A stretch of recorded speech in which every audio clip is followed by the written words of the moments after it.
I think we're on now. Yeah, I think we're live. Yeah. We Cool. had some technical problems with the first stream, but I think we're back on. We are back.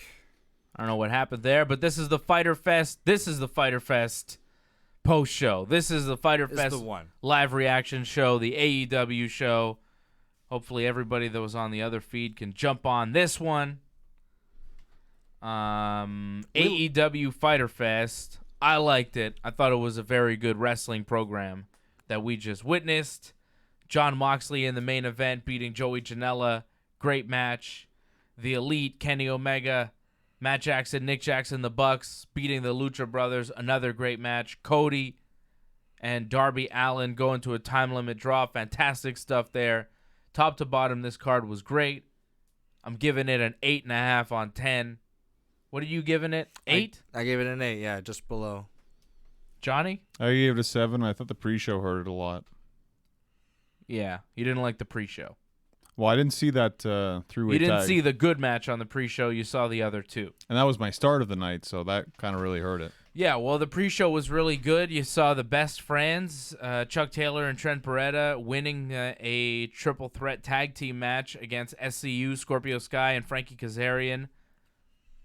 And the Private Party, Isaiah Cassidy and Mark Quinn, who I had not seen before tonight, and I was very impressed. Oh, yeah, they're good. Yeah, Mark Quinn, very good. The other one, Isaiah Cassidy, pretty good. I was very impressed by Mark Quinn. I've seen him wrestle Jeremy Prophet in a couple of hardcore matches. They've had some good matches. Oh, you've seen him wrestle Jeremy Prophet before? They wrestled the main events in Maine a couple times. Huh. Does he end promos by saying, "You will remember when you've seen Mark Quinn"? I hope he doesn't. That's terrible. I thought it was clever. I don't like that. I don't remember him cutting promos. He's pretty good, and they're a good tag team, and they're a tag team that I look forward to seeing in AEW. You kind of look like the librarian right now. The guy. The Peter Avalon with that mustache. Not blue pants. Terrible. No, you don't look like the lady. That match was not very good, though. The Ali Leva Bates match, not very good. Worst match of the night. Yeah, I'd say it was the worst match of the night. Michael Nakazawa and Alex Jabali. Maybe some people would say that was the worst match of the night. Wasn't as long. Alex Jabali's not really a wrestler. It was actually longer. Was it? Didn't feel it. Nakazawa Jabali was 9.5 minutes, and the Ali Leva Bates was 8 minutes 50 seconds. Oh, that felt like an eternity, that 8 minutes. It truly did. The other women's match on the card, though, was very good. Yeah, that was very Fantastic. good match. Riho, Yuka Sakazaki, and Nyla Rose, they tore the house down. That was fantastic. And that was an early candidate for match of the night, right? It was like the second match on the actual pay-per-view, and it was very good. Surprisingly, like it just seemed to me like to be a handicap match, but they made it into a very compelling story. Yeah. I mean, that kind of happens in triple threat matches, though, right. You know, and there's one, Nyla Rose so much bigger than the other two. Mm-hmm. It made sense that they would double team her, but, right. It's a triple threat. Only one of them could win. When she caught both of them doing the cross body off the top rope, that was really cool. Yeah. Very strong. There was a lot of good spots when she did that jumping knee strike when she was caught on the top rope. That was really good. She was very athletic for her size. Yeah. She's a very talented wrestler. They all are. I thought that match was very good, and I look forward to seeing them moving forward in AEW. I'm not sure what happens in AEW, like who becomes a women's champion, how they determine a champion. We know how they're going to figure out who their first heavyweight champion is. That's going to be at All Out, where Hangman Page will wrestle Chris Jericho for the title. Tag team titles are going to be decided over a matter of weeks on their TV in a tournament. Haven't heard anything about when the women's championship is going to be, unveiled or who might wrestle for that title, but I would think that Riho and Yuka Sakazaki and Nyla Rose would all be in the mix. They are some of the top talent in AEW right now. Very impressive stuff. I don't think you can ignore Awesome Kong, obviously, due to the fact that Is she in AEW, though? She made an appearance. I can't imagine they wouldn't use her again. Just because you appear at one show in AEW doesn't mean you're part of the roster, which is one of the confusing parts of AEW. I asked you that question about Darby Allin. I wasn't sure if he's going to be a mainstay or not. Yeah, and I couldn't answer. I don't know. Is Darby Allin full-time on AEW, or is he like in and out? I don't know. You go to a draw with Cody. Man, if you're just in and out, that's a pretty good deal you got going on there. Yeah, I doubt it. I think they probably have signed him full-time. He was incredible. Well, that Darby Allin match with Cody, that was nuts. He's one of Cody's best matches, I'd say. I don't know if it was better than the Dustin match. It had more emotion to it. Well, one of them. I mean, he's having really good matches in this spot of his career. He's improving his work. It's more compelling. I mean, that chair shot to the head really added a lot.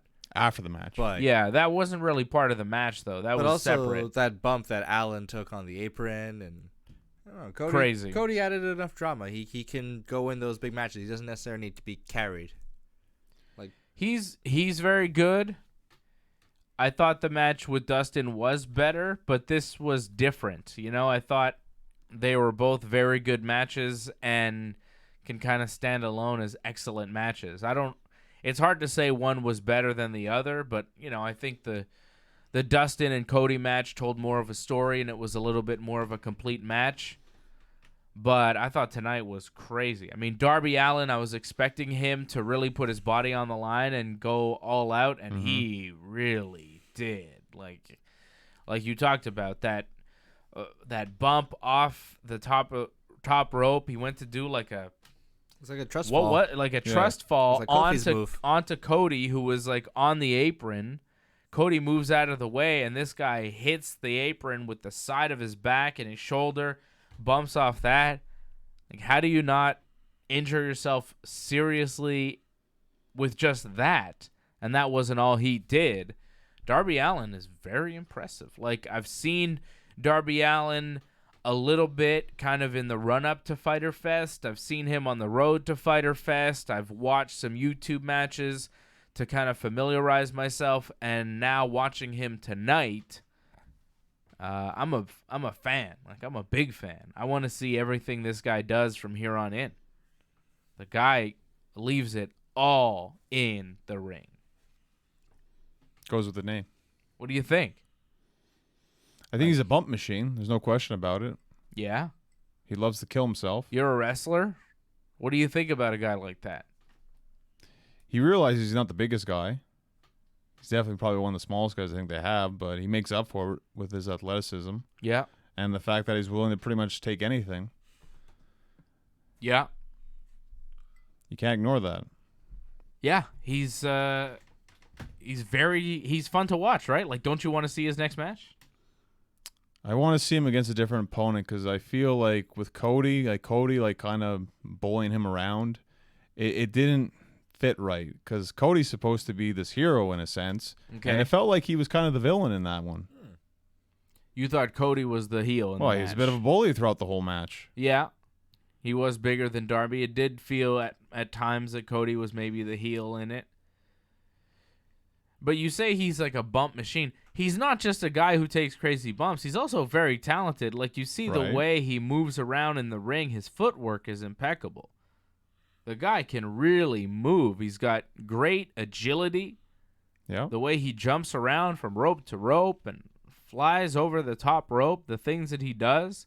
The guy is very athletic. The guy's got some serious skill. He's not only tough, he's also very talented. Like, this guy's good, and these are the kinds of stars that we see and we get to know because they're in AEW now. It's cool. Like, AEW is showcasing a lot of new talent, and this is their second show, and it's the second time where eyes are being opened to new talent that people have maybe never seen before. I think maybe the last show, MJF, was a guy that people didn't really know, that people were familiar with and now they like. This show, I think it's Darby Allin, right? Like, You're not a guy who watches New Japan. You're a WWE guy. John, you are too, right? I'm more of a New Japan, Ring of Honor watcher and WWE, right? So you guys are maybe less familiar with some of these guys. But you're watching these all in, all out, double or nothing, whatever it is, Fyter Fest. You're watching these shows. I think that's a pretty accurate depiction of what's happening. Like they're bringing new talent. Last time it was MJF. Tonight it was Darby Allin's time to shine. I was happy to see MJF again. Like when I saw like his like Titantron head, I was like, oh, here we go. Exactly, Time MJF. for Here some we go. heat. I felt he only really shined in his promo. In the match, he was just kind of there, unfortunately. I felt Jungle Boy really I thought shined. he was good. Jungle Boy, I think, really stood out in that, and of course Adam Page, because you can't ignore him. Yeah, he's one of the top wrestlers in the world. I felt I'd say he's better than Seth Rollins. Yeah, probably. But I just felt like MJF, given his character, is just, get in there, do a little thing, run out. He played The Miz throughout the whole match. And it makes sense with his character. Yeah. He's got a great character. And maybe he doesn't have to do all that much. He doesn't have to do what some of these other guys have to do. But he's capable of doing those things. Maybe, tonight wasn't his night to do it. Well, I also feel they took away from his character as well, that he was one of the first guys to come out and check on Cody. So you kind of feel like, he has sympathy, so... No, that's part of his gimmick. That he feels bad for Cody? No, he loves Cody. He's Cody's guy. Him and Cody are super tight. If you watch Being the Elite, you'd understand that. And I get why people might not like it. So Cody got hit with the chair, right? Shawn Spears came out, and after that Darby Allin match, Shawn Spears hits Cody with a chair. Cody turns his head, and it hits him right in the back of the head. And it was a rough chair shot. It was like, ooh, man, he hit him right in the head. And then when you see Cody laying there on the ground, there's just a puddle of blood forming in the back of his head. And you're like, uh-oh, something's seriously wrong. Brandy, his wife, who's at ringside, she jumps in the ring. All sorts of people start jumping in the ring. And you notice this giant cut on the back of Cody's head. And on the replay that they showed many times, you saw that as Cody went to hit him with a chair, he kind of turns his head and he smashed him right in the back of the head and cut him open very, very badly, a nasty gash. And Cody and AEW actually tweeted about it. He got I could tell you the exact number of staples. 12 staples, but he says no concussion. Wow. Oh, well, that's what they're saying. I mean, who knows if that's actually true? I don't. It's not a good idea to say that doesn't cause a concussion. I don't believe that at all. When you get hit in the head like that, and your head gets smashed, and you take that kind of cut, I think that's a concussion. Well, then they should be honest. Well, maybe they don't know, or maybe Cody's saying, I don't know, but every time you get busted open the hard way, that's a concussion, whether it's a major concussion where you go unconscious or not. You get hit in the head so hard that a cut appears and you're bleeding. I don't know. I think he probably got concussed. Maybe somehow he didn't, but you take a blow like that, I think he got a minor concussion. It may not have been a major concussion, but he took a blow to the head. I don't know what that is. Well, whatever you want to call it. Severe trauma. If he wasn't seeing dots, if he doesn't have problems like staying awake, maybe that's it. It just wasn't that major. It wasn't that serious. So that's why they're not saying it's a concussion. Yeah, I don't know. It was pretty rough. It looked terrible. Well, his hair is also blonde, so the blood pops out so much better because of that. The cut was nasty too, though. Well, in the back of the head like that? Yeah. You shouldn't get cut in the back of the head. Yeah. But I had no problem with MJF coming out, and MJF's gimmick is kind of he sucks up to Cody because Cody's the boss, so it would make sense. It kind of makes sense for him to come out. He came out. I think Frankie Kazarian came out. I think all of SCU came out. Did all of SCU come out? I'm pretty sure Daniels was there. Yeah, I'm pretty sure I saw Daniels Bunch of referees came out. Dean Malenko came out to help Cody to the back. Right. They finally put a towel on the back of Cody's head because they just kept showing that cut. It was disgusting. Just vicious. Brutal stuff. And it was a little bit disappointing that I feel like that was a takeaway from the match, the chair shot. Like, I wanted to make sure we focused on Darby Allin and we remembered his great performance and how good that match was, because as soon as that match was over, here's Shawn Spears in the ring, formerly Ty Dillinger in the WWE. He smashes Cody in the head with a chair. Cody bleeds, and it's kind of a gross, violent scene. And I don't know if it was really called for. I think the match was good enough. Like, I was happy with that. And then you had to add that. It definitely added something, but I feel like it's all people are going to remember, and I'd rather they remember the great wrestling match and the draw and the story now between Cody and Darby Allin, because there was no winner. Yeah, but because they don't have TV, you always got to be thinking ahead, and they do have events coming up, and you need someone for Cody to wrestle. I don't think they've scheduled who's going to wrestle for All Out yet. Clearly, I think it's going to be Shawn Spears now. It would make sense for him to wrestle Shawn Spears. The next show from AEW is going to be Fight for the Fallen, Kenny Omega versus Shima, Cody and Dustin versus the Young Bucks, Adam Page versus Kip Sabian, which was a weird one. Kip Sabian was ringside, right, on commentary, and they said the winner of the Fatal 4-Way between Adam Page, Jimmy Havoc, Jungle Boy, and MJF wrestles Kip Sabian at Fight for the Fallen, like that was some sort of prize. Hangman Page already has a title shot against Chris Jericho for the vacant title at All Out. What does he care about wrestling Kip Sabian at Fight for the Fallen? Why is that a prize by winning the Fatal 4-Way? It should have been an opportunity to take on Hangman, if anything. Well, yeah. He should have been at ringside on commentary building up his character, and everyone else is wrestling to have a chance at him. I don't get it. I think it was just to help progress. Okay, he's going to wrestle this guy, or he's in this 4-Way, now he's going to wrestle singles match.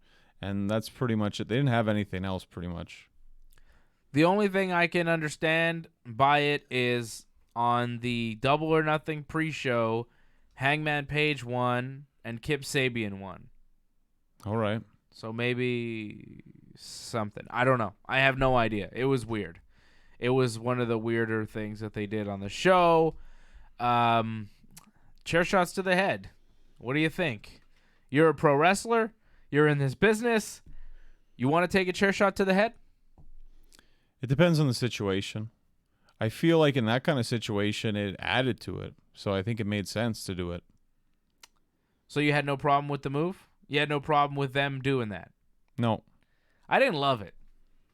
You don't like blood, so I understand. Like, I can handle blood. I just didn't think that they needed it. And I don't know if are we still doing chair shots to the head in 2019? I thought we were done with that. It's dangerous. But it gets you talking more because you saw something like that and you know it's dangerous. Yeah. I don't hate it. Like, I don't hate it. I thought it was cool. It was impactful. Right. Definitely made you feel, and that's what wrestling is supposed to do. It's supposed to make you feel. Right. And I felt nauseous, So, it worked. It worked. And it definitely gave you a reason to watch Cody wrestle Shawn Spears down the road, maybe at All Out. I like this go against what you're not supposed to do kind of thing. That's kind of what AEW is all about. It's like, we're not supposed to do this? No, we're going to do it anyways. Yeah, breaking the rules. Also a bit of like that nostalgia, chair shots to the head, very like late 90s, early 2000s. We've been getting used to seeing people getting boots to the stomach and then a chair shot to the back. That seeing a chair shot to the head, it's feels different, refreshing. But if they, spam these chair shots to the head, we see it in every match, maybe we'll be a little bit, less amazed by it and a little more concerned. Yeah, they can't do it too much. They can't give it to us too often. But one chair shot to the head, like the Jon Moxley, Joey Janela match, very violent. A lot of, it was hardcore rules. I don't think they even used the chair. They did. It was wrapped in barbed wire. Right. They used a barbed wire chair, but that was more the barbed wire. Right. And Joey Janela went through a chair too. He broke a chair, yeah. He landed off on the top rope. Yeah. Which was awesome. But, they didn't do any chair shots to the head in that match. Don't have to with that. So there was one. There was one. It made an impact. Right. It left a mark on Cody and on the audience. And it set up a future match. So it wasn't the worst thing you could do. I was just a little bit shocked by it. And you know what? Maybe that's good. You know, if you can shock a guy like me who's seen it all in pro wrestling, who's been watching wrestling for like 30 years pretty much. Right. Good job. Mission accomplished. Yeah. Like if you make me feel something, you know, even if it's like not something I want to feel, I'm pleased because it's done something, you know? That's what art is supposed to do. Well, I imagine that's exactly what they want to do because they need to get people talking about this. It's a new thing. They want to attract as many people as possible, so you got to have that shock feel to it. It's controversy. Of course. Controversy creates cash. Exactly. Eric Bischoff knows that, and that's why he's the head of SmackDown. We're seeing some comments here. Derek John is giving the show an 8.5, just like I did. Antoinette gave it a 9. Alex Tarras gives it an 8. But if Johnny North was there, he'd give it a 10 out of 10. See that? He'd give it a 10 out of 10. I think I would have hate the pre-show even more if I was there live. Would you have walked out? No, of course not.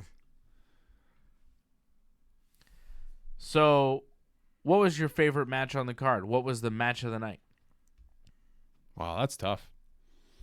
That's really tough. I mean, I thought the 6-man tag was very good. Yeah.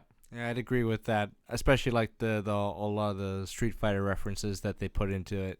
You know, being at a video game convention or whatever it was. It's a fighting game convention. It's specifically fighting video games. It's a whole industry. Yeah. That's a CEO thing. That's what this event was part of. That's why we saw him wrestle on it. So you thought the 6-man was match of the night? Mm-hmm. That's my pick. I mean, there's a lot of good matches, but to me, that's the one where I was most invested in, I think. I'd give it to Cody and Darby. All right. I was really impressed. It's a fair pick. That match was awesome. They did everything. And then the finish and the post-match stuff, like, it's crazy. The problem is the post-match kind of hurts the match because you forget about the match. That's not good.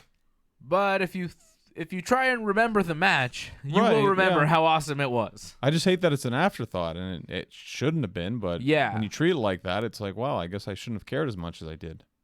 It was so violent, the chair shot and the blood and everything, Mm-hmm. that seeing the beauty of the Young Bucks and the Lucha Brothers and what they can do in the ring was nice. Like, it was a nice change of pace right afterwards, seeing the elegance of Kenny Omega flying through the air and you know, Pentagon and Phoenix and the Laredo Kid, you know, seeing how slick and smooth they are in the ring was nice. It was like a different style of wrestling right afterwards. Like, you got this violent, hard-hitting Darby Allin match, and then the chair shot after from Spears on Cody, and then you had this beautiful 6-man tag. Beautiful at times, and then death-defying at other moments. That Yeah. Spanish fly they did when they're both on the top there, and to fall the outside like that was scary as hell. It was scary because they're taking a risk. Well, look like they're all going to fall. Because the opportunity is there for some serious impact and some serious pain, but it all seemed to turn out all right. Like, yes, there were some scary moments, but the beauty in it's like a man, you know, like a high wire, Or a high wire high walker. wire, you know, a guy who walks on like a wire on top. Like, it's beautiful because it's scary Mm-hmm. because the risk is there for him to fall to his death. Right. But he manages to make it, and that's the art of it.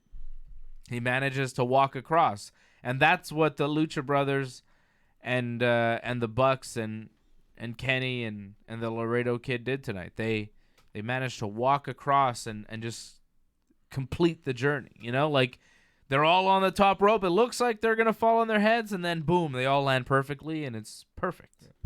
Like, that's how good they are. You know, most other people, they try these things and it doesn't work out. Those guys, it's just perfect every time. Excellence of execution. The elite. It's a game of inches, though. It can go easily wrong, go the other way very quickly. I'm not surprised that the Lucha Brothers were too hurt to wrestle after the last time they wrestled the Young Bucks. They canceled the show because they were too hurt. Did they? Yeah, in Mexico. I don't know. I think, there's definitely the opportunity for danger, and that's what I love about it. But tonight, they really pulled it off. It was very nice. Very slick match. Very well polished, You see high-level lucha action. It felt like a lucha match, right? Well, especially because they kind of disregard tags at a certain point. When it's just just all come in, whatever. And a lot of these Mexico matches are like multi-man tags, 6-man tags. Like most of the matches in AAA are like that. It was fun. It's like a AAA match on this AEW show. And that's what AEW is bringing. Like, it's a mix of wrestling styles, which I appreciate. Because in WWE, the other big American wrestling company, it's kind of one style. Like, you see different wrestlers and they bring different elements, but the matches are all kind of one style. Like, they all wrestle WWE style. There isn't an AEW style. It's just like whoever's in the match, that's the type of match that you're going to see. Like Joey Janela and Jon Moxley, they're going to wrestle a hardcore match because that's what they do. And there won't be a spot in the middle where, like, Janela's in a headlock and the crowd's going to clap along and somebody gets up and does the elbow to the gut. And there's blood. They don't have to do that. I feel NXT is kind of a freestyle as well. I feel you see a lot of different kind of styles. They still do that, though. They still do the audience clap along and the hokey kind of, Like Adam Cole, like I find he does his own little thing, kind of. He does tons of super Emphasis kicks. on little. Yeah, but he does tons of super kicks. Gargano, they just do their own little thing. Yeah, but if you compare that to the freedom in AEW, right? There's more freedom. It's more of an eclectic wrestling show. I suppose. They can flip each other off. Yeah, they can do that. Okay. There is a lot more liberty as far as not being a PG product as well, right? You saw people swearing. You saw people flipping the bird. Many people were flipping the bird tonight, right? The fans were flipping the bird. Well, the wrestlers were doing it too, though. A lot of the wrestlers were doing it, and there was a lot of blood. Not just Cody, but Jon Moxley and Joey Janela both bleeding. That Joey Janela-Jon Moxley match was a lot of fun. The thumbtacks in Joey Janela's feet, my goodness. He was bleeding from the feet due to thumbtacks. Moxley and Janela both going through tacks. The ladder spot where Janela goes off the top of the ladder through the tables with the elbow drop. Right. Tremendous. Like, that was a fun, hardcore match. There was barbed wire. Moxley's back was a bloody mess, all cut up from the barbed wire that he went through. That was fun. I'm enjoying Dean Ambrose. How about it? Yeah, it was fun. Did you ever think you'd like a Dean Ambrose match so much? I feel like I've actually liked Ambrose matches in the past. More than this? Oh, come on. More than this? It's tough to say right now. I mean, off the top of my head, I can't think of one. Yeah, can you think of one Dean Ambrose match that you preferred over this one? No.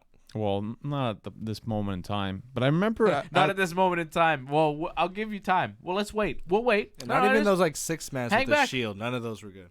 Let's wait. Just thinking about it, I remember the Ambrose and Rollins, I think it was a lumberjack match. That was fun. Because they kind of changed it up. Better than this. I don't know if it was better than this, but it was fun. You know it wasn't, John. Come on, man. I mean, you're using so much salad dressing in this, though. I mean, He's that had helps so Hell in much. a Cell matches. Well, it doesn't mean they were good matches. He had the thumbtack spot with Chris Jericho. I mean, that was a good spot, but I feel that was a great story. I don't know if that was a great end result, but I don't know. that cage they had, the How about hardcore cage. everybody watching? Do you guys think that there were better Dean Ambrose matches than the Joey Janela Jon Moxley match that we saw tonight? I'm seeing some comments. I don't know if we're gonna get the comments here. I don't think the comments are. Oh no, that's the old comments. No, the comments aren't working. I'll read some comments here. okay. I see Derek John saying the 6-man tag was a match of the night. Acme Tunes, he thinks NXT is still better than AEW. I can understand that. More established stars, because a lot of this is new stuff, so it's not easy to get attached to right away. It's going to take time. Velveteen Dream's a great character. Very compelling to watch. Matt Riddle's an awesome talent. Oh, I love Matt Riddle. Well, I disagree. I think AEW is better, All right. but I think the difference between your perspective and mine is that I'm already attached to these characters because I watched Being the Elite. I watched the Fyter Fest, Road to Fyter Fest episodes. I've been watching New Japan for the past several years now. So, like, I'm already invested in Kenny and the Bucks. I'm already invested in Cody. Like, I'm in. I'm all in. You know, no pun intended. I'm all in with Hangman Page. You know? There's a lot of these guys that I'm already, like, fully invested in. And we've already seen Joey Janela a bunch. Like, I'm a Janela fan. MJF, I'm all in with MJF. Like, there are a lot of these guys where the characters are fully established to me. I don't have to get used to them. I don't have to get to know them. When Kenny's doing his signature moves, I'm right there with him. Like, I'm into it. So, like, I get how some people might still prefer NXT, but give it time. I don't know. I think AEW is going to take over NXT for sure. Well, I don't know if it has yet because that last takeover was quite fantastic. I felt top to bottom. And that's another thing, too. It's quite a slick show they put together. Just 2 hours, but every match feels like it's great from top to bottom. Did you think it was better than this? I mean, again, top of my head right now, I mean, I have to think back and look at it again. It's hard. I didn't. Because that three-way ladder match, there's nothing like that on this show. It was very good. The tag team ladder match, it was very good. But the 6-man tag? It's hard when you have different kind of matches like this. You have that hardcore match. There's nothing like that on the takeover. But there's nothing like that Gargano and Adam Cole match. Yeah, but I'll take the hardcore match over the Gargano-Adam Cole match. I understand that, but I think some people prefer that kind of wrestling instead. Cody and Darby Allin, though? There's no Darby Allin in NXT. They're not letting Darby Allin do that bump in NXT. Darby Allin does that bump off the apron in NXT. He's in big trouble, right? Right.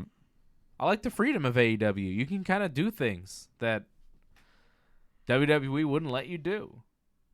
So, hey, maybe you could prefer NXT. That's fine, but you're going to see things in AEW that you will not see in NXT. And I don't think you could say the same about NXT.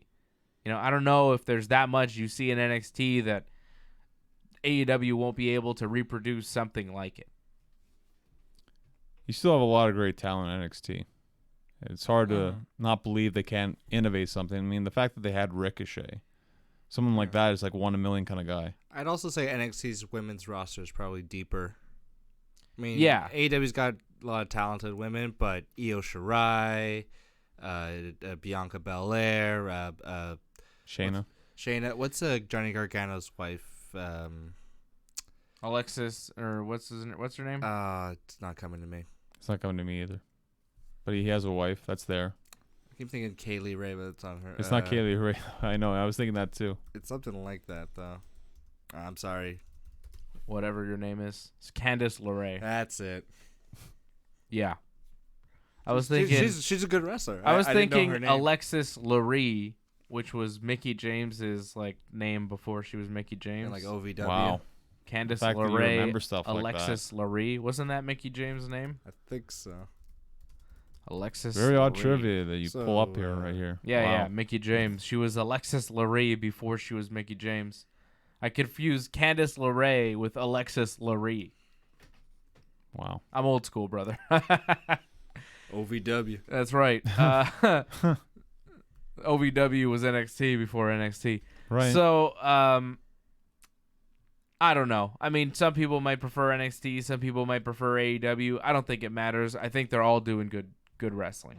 You know, you could prefer one. You could prefer the other. I really like Kenny Omega. I don't think there's anybody like Kenny Omega in NXT. I don't think they have an NXT. That's fair to say, of course. You know? Yeah, sure. So any show with Kenny Omega on it is pretty cool. I thought his match was great. I thought Moxley and Janela. I mean, just the difference between Jon Moxley in AEW, Jon Moxley in New Japan, and the Dean Ambrose character in WWE. It's good. You know, like, I like this guy now, and I was not a fan in the WWE. I don't think there's that much of a difference. It's just he gets to do what he wants kind of thing. He does the crazy gimmick better. Like, when he was smiling at the end to kind of close out the show, that was a good kind of button on that whole thing. Like, he just took that whole beating. Now he's kind of smiling like he wants more. Like that to me is better than any Lunatic Fringe and Ambrose Asylum and oh, he's nuts. That showed me like, oh, this guy's like a glutton for punishment. This guy wants a beating. Yeah, it was good. His reaction after taking the beating from Kenny Omega after his match with Janela there. I usually hate his facial expressions. It was hated good. Ambrose going like, I used to hate that stuff. He was over the top in the WWE. He was cartoonish, and now it's like more realistic. He's not a Tasmanian devil anymore. He's more believable. His character is more believable now. I like it. I suppose. I feel like it should have ended with Kenny on top, where instead it feels like Dean got the last laugh. Or John Moxley, sorry. How? Because you saw that's how you ended the show with him smiling. It wasn't with Kenny standing on top. I think you're just trying to sell Moxley as this sadistic guy. Whatever. Kenny beat him up, left him laying. It wasn't as good of a finish to a pay-per-view as Double or Nothing, but hey, it wasn't a pay-per-view. This that was one a was free. surprise too. You weren't expecting Moxley. Yeah, to come exactly. out. This wasn't all out. This was kind of an in-between show. I mean, compare this to Stomping Grounds, because this kind of was a Stomping Grounds, right? It was slightly better. You know, I mean, it's better. It was better than Stomping Grounds. Yeah, slightly. All right. There was some great. You keep downplaying like on Stomping Grounds. There were some great matches on that show. There were some great matches. They kicked ass and took some names. Yeah, there were some great matches, but I thought this show was better. Shima beating Christopher Daniels. I thought that was a good one. You were surprised that Christopher Daniels lost? Well, now I think about it, it makes sense because if they're having like Zima come back to wrestle, Shima to come back and wrestle again, it makes sense. Yeah, especially he's full time with AEW. I think he's gonna lose next match though, but yeah, against Kenny Omega. I feel Kenny should win all the way up to Moxley because he'll probably lose to Moxley. I don't know if he loses to Moxley. I think he will. No, I'm not sure about that. Wait and see how he's booked in the G1. All right. Well, I think AEW G1 whatever booking it doesn't really matter, but I think it should. I don't think. I think will. if Moxley's losing to like certain guys in New Japan, he shouldn't beat Kenny in AEW. That's how you see it. I don't know if that's how Cody sees it, but okay. I think putting Kenny Omega over John Moxley makes sense. Right. But I can also see how putting John Moxley over Kenny makes a lot of sense too. So Kenny's going to lose his big singles match at All Out. He lost a Double or Nothing to Jericho, and he's going to lose to Moxley at All Out. That's why he's winning these in-between things. Give him something. When does Kenny take his spot on top of AEW? Like, yeah, that's a good question. No matter what happens here, I mean, you could wait a year. I mean, you could build this, Double or Nothing 2 next year. Right. Kenny gets a shot at Jericho, and he takes the title from Jericho then. Like, they could do that. I don't know what they're going to do, but I think everybody assumes that it's a matter of time before, until Kenny becomes the AEW heavyweight champion. So I guess you could have him lose a bunch before then, but it's a matter of time, right? So just, wait. That's what you're going to have to do, it seems. All right. Yeah, good. Fine. Deal with it. You deal with it. I mean, there's two different perspectives to look at it. I mean, you want to establish John Moxley as a new star in AEW, but at the same time, to establish AEW with American audiences, having Kenny Omega go over Dean Ambrose or John Moxley, someone American audiences know, is important to establish Kenny Omega as a star. There's two different ways you can go. There's two reasons to put each guy over. I'm in putting Kenny over, but that's me. I think you want to establish Kenny as one of the top guys right away. Moxley too, but they could go to a time limit draw. I wouldn't mind that. That would be fine. But I'd like to see, I don't know. I mean, Kenny could win, but Kenny could also lose and then eventually come back and right. Everybody knows he's Kenny Omega. He's still treated like a star in the company. And eventually he'll be the champion. But if you're a WWE fan, and you're casually watching AEW, if this guy beats Dean Ambrose, you're like, oh, man. If this guy loses to Dean Ambrose, it's like, oh, yeah, Dean Ambrose, of course. And there is a thing of, you want to push your guys over the, ex-WWE guys, right? And if you're All Elite Wrestling, it might not be a dumb move to push Kenny over Jon Moxley right now, because who knows? I mean, Moxley in a year or two or however, I don't know how long he signed a contract with AEW, but right. Things could change, and in a couple years he could go back to the WWE. So you want to establish your guys. Like, Kenny is AEW. He's an executive vice president of the company. The guy is, in charge of the company. He's in for life. And traditionally in professional wrestling, you put your guys that are in the company and never going to leave on top. That's a smart way to go. Right, but he's also trying to help the company grow, and it helps by putting over these WWE guys that everyone knows and make them huge stars in the company too, so more people will keep watching because they like them already.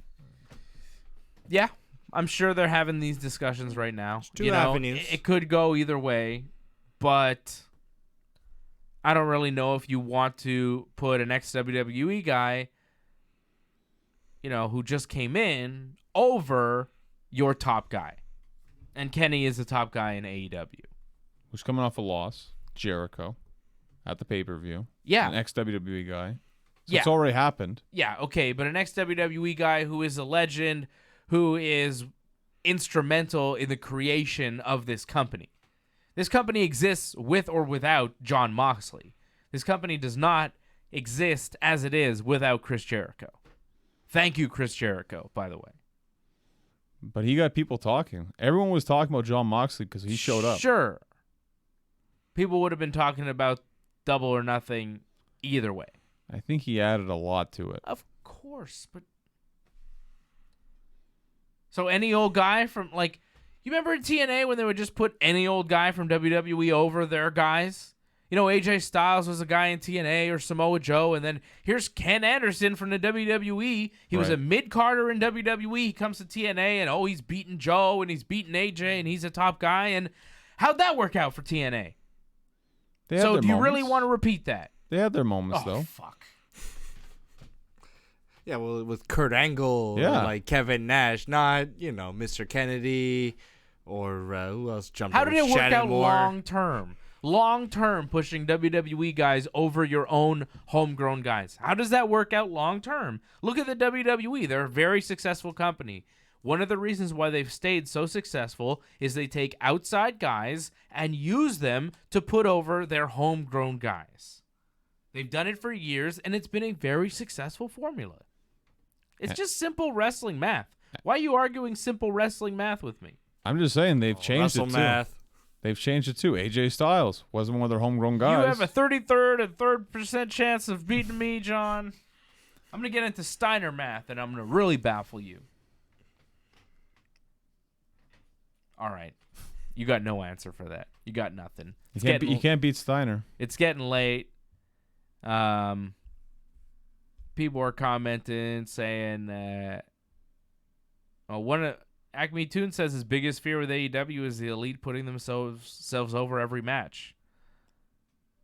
That's not, That's what I usually feel. The Elite usually always win. So it's great to actually see them lose for once. Well, did they? I mean, the Elite won tonight. Right. Cody didn't win, though. Didn't lose. Kenny lost Double or Nothing. Yeah. Clean. Yeah, Jericho's the exception to the rule. And Darby Allin. Well, a draw. Not a loss, though. Cody didn't win. Yeah, but Cody is the one that you're talking about. You're not talking about Darby Allin. Yeah. And Acme Toon's also pointing out WCW also failed putting WWE guys over their own. They never made their homegrown guys, and they put, ex-WWE guys over, and how'd that work out? Well, they made DDP. They made Goldberg. Sting. Yeah, Sting was great. Yeah. That was the pre-Hogan era. They didn't make a bunch of stars. Okay. They didn't make Let's not enough pretend. was Let's the not problem. pretend. Well, it was more Hogan. Hogan kind of poisoned the well for everybody. Sure. Everyone wanted to be Hogan. Let's not turn this into a Hogan bashing session, all right? There's enough of that on the internet. We don't need to add to the negativity about Big Terry. You hear Hogan taking credit for best there is, best there was, best there ever will be? Oh, I'm sure he invented it. The guy's a genius. I said that in a promo that I think Brett was like around when he heard it. Really? He started saying it, brother. I believe it. Classic Hogan. I believe it. Classic Hogan. I believe he believes it. I but believe he that's believes it. Yeah, that's yeah, about yeah. it. I mean, who knows? Who knows? Maybe it's true. You never know. Don't doubt the genius of Hulk Hogan's wrestling mind, okay? So that was AEW Fyter Fest. I thought it was awesome. I love AEW. I think it's a great wrestling company. Johnny North, do you think it's a great wrestling company? I think it's going the right direction. I think it's good. It's progressing. It's just going to take time right now. It's not going to become number 2 right away, but it's getting there. I could see it happen.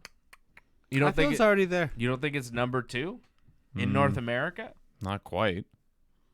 I think, people are interested in it. People are talking about it, but is it on weekly yet? No. No, but people don't really talk when like a Ring of Honor or Impact Wrestling as it is. Like when like a show happens, it doesn't make a drop. Ring of Honor had their Best in the World show last night. You didn't even know it was happening. No, I knew it was happening. I didn't watch it, though. Right. But you watched this. Right. You invited me over for this. You invited me over for Ring of Honor. You were here. You invited me over. You were here. And What you are you, didn't invite me for the What are you, a pay-per-view. vampire, John? I'm here every night, apparently. All right. Well, I haven't caught it yet, but I plan to watch the Ring of Honor show. If they're not number 2, who is? Ring of Honor? New Japan. No, in North America. They do shows in North America. Yeah, but they're not a North American-based company. They have would North s- American yeah. talent. You're like, come on. Come on. They're a Japanese company, man. Where do they run? And they run here, too. Not really. Once in a while, they do like how many shows a year? 6? So What are you talking about? that's more than AEW so far. Why does he argue with me about this stuff? What are you talking about? How many AEW shows have there been so far? 2 in 2 months. That's Right. more. That's more frequent. They're gonna do like more shows than New Japan by the end of the summer. Okay, eventually, like I said, So in August, they'll be number 2. they'll get there. I can't argue with that logic. Nitpicking little bits. Unbelievable. Acme Toon says they're automatically number 2. Obviously. You can feel that way if you want, but I think know. everybody feels that way Yes. except for you, John. I don't think enough people are watching yet, to be honest. AEW. I think more people watch the AEW show tonight than are watching New Japan. Or Ring of Honor. In North America. In North America. I'm not talking about in the world. I'm not talking about in Japan. In Japan, New Japan is the number 1 company. Right. Not WWE. It's New Japan. So, I'm not talking about that. I'm talking about in North America. Right. Specifically, not even North America, because I think maybe in Mexico, AAA is probably the number 1 company. More than likely. So I would say in Canada and the United States, more people are watching AEW shows than are watching any other wrestling show except for WWE. Really? You Wow. don't think so? I think New Japan's been around long enough. I think they've established a bigger fan base. How much New Japan are you watching? Less than you. How many full New Japan shows have you watched this year compared to AEW shows? I guess less. That's true. But I've seen more New Japan. Less. And you've watched, what, 2 AEW shows? Right, but I've So seen you haven't even more- watched 2 New Japan shows, and I- you're saying it's a bigger company than the WW than AEW. I I've don't seen more understand. New Japan matches because there are more New Japan. There's more content there. Well, yeah. It's easier access. All right. So AEW Fyter Fest, good show. How about Good. New Japan's Showdown Down Under? Did you watch that? No, Was that a good show? I didn't Robbie watch it. Eagles, Will Ospreay. You didn't see that match? I did not see that. Fantastic match. Great wrestling all over the place. AEW. See, it doesn't matter. These arguments are stupid. Doesn't matter who's number 1. Doesn't matter who's number 2. Doesn't matter who's number 3. All that matters is who's number 1 in your heart. And number 1 in my heart is probably 205 Live. That's the best. That's my favorite show ever. I love it. Yeah, you I don't- never you don't watch it. Yeah. I never watch it, but I love it. I think Drew Gulak is tremendous. I'm all about NXT UK. You know what I'm saying? Yeah, he's a big NXT UK fan. Yeah. I mean, they're all good wrestling products. Like that's the thing. Like 205 Live is a very good show. You know, I'm sure if you watch it, you'd see some great wrestling. They had a great triple threat match on the Stomping Grounds pre-show. NXT UK is a good show. Every time I watch it, I enjoyed it. AEW is a good show. Impact Wrestling sometimes is fun to watch. Ring of Honor is sometimes fun to watch. New Japan is a lot of fun to watch. AEW is a lot of fun to watch. Evolve is going to be on the WWE Network. That's going to be fun to watch. I watched a AAA show when the Young Bucks wrestled the Lucha Brothers there. I watched that entire card, and that was a lot of fun to watch. Mexican wrestling, Japanese wrestling, Canadian wrestling, American wrestling, whatever it is, it's on fire right now. And we're seeing that showcased a lot in AEW. That's what I like about AEW. They're giving us a flavor of all sorts of different styles, and it's unique. You know, we're not seeing the clash of styles in any other wrestling company except for AEW. It's fun. They're doing well. Good job, AEW. It was a step in the right direction. Look forward to the next one. Yeah, for sure. All right. We'll be back here. Subscribe to the channel. Like the video. Leave a comment. We'll be back on... when are we back? Well, I'll be back on Friday. You'll be back on Thursday. Oh, yeah. I'll be back Thursday, 8 o'clock for Ringside Report. Myself and Fred and AJ will talk about the UFC. We'll talk about that Francis Ngannou knockout of Junior Dos Santos. Knocked Dos Santos out in about a minute tonight. So Wow. we'll talk about the UFC news and the fight that went down on Thursday night at 8 with Freddie and AJ. And then Johnny and I will be back Friday afternoon for Dave and Johnny Live. What are we going to talk about? Whatever comes to mind. Okay, we'll tell you later. All right. And Wrestling Uncensored right now is online. So if you haven't seen Wrestling Uncensored, go watch it right now. We talked about Extreme Rules. We talked about Seth Rollins on Twitter. We talked about a lot of WWE stuff on Wrestling Uncensored, which is on the YouTube channel right now. You can watch it. Can we talk about how it should be against the law that people don't wear helmets when they ride a bike? We should talk about that because I think it's ridiculous. I'm sorry if I'm taking a shot on you, Ben, because I know you ride a bike, but I think On you should wear a Dave and helmet. Johnny Live? Yeah, I just feel like we should just shoot on that. You want to talk about that on Dave and Johnny Live? Or did you want to end the show on that? Like I feel know. we're previewing it for next Is week. this your commentary corner? Yeah, I guess Are you sure. Andy Rooney on 60 Minutes? Johnny North's commentary corner? What's going on here? What's Johnny? with kids today not wearing helmets? I don't get it. Let's go, Johnny. Let's see it. Whoa. The John corner. What do you got, Johnny? So this is what grinds my gears. People don't wear helmets. Wear your helmet.